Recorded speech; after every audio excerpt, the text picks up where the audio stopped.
नाशिकच्या तपोवन परिसरातल्या वृक्षतोडी संदर्भात झालेल्या सुनावणीमध्ये पर्यावरण प्रेमींनी काल चांगलाच गोंधळ घातला।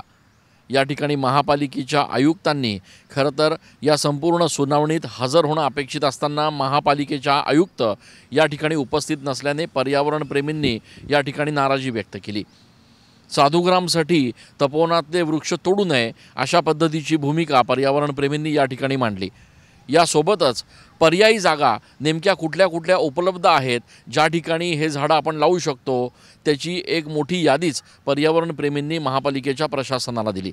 यासोबतच या संपूर्ण झाडांचं GPS मार्फत नोंदणीकरण व्हावं, त्यासोबतच या सगळ्या सर्वे दरम्यान वृक्षप्रेमी आणि पर्यावरण प्रेमींसोबतच काही तज्ज्ञ मंडळींना देखील या समितीमध्ये सहभागी करून घ्यावं अशा पद्धतीची मागणी देखील पर्यावरण प्रेमींनी केलेली आहे। महापालिकेने साधुग्रामसाठी जो आराखडा तयार केलेला आहे तो जाहीर करावा आणि तो पर्यावरण प्रेमींना वाचण्यासाठी द्यावा अशा पद्धतीची एकूणच भूमिका देखील पर्यावरण प्रेमींनी घेतलेली आहे।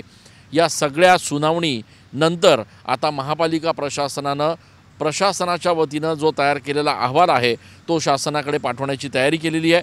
पुढच्या काही दिवसात या संदर्भात नेमका काय निर्णय पालिका प्रशासनाकडून घेतला जातो हे बघणं महत्त्वाचं असणार आहे।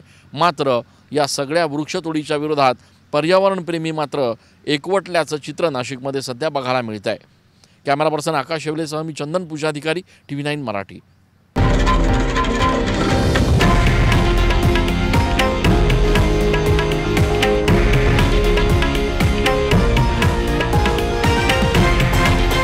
हे आहे देशातील नंबर 1 न्यूज नेटवर्क आणि आपण पाहत आहात TV9 मराठी, एकमेव।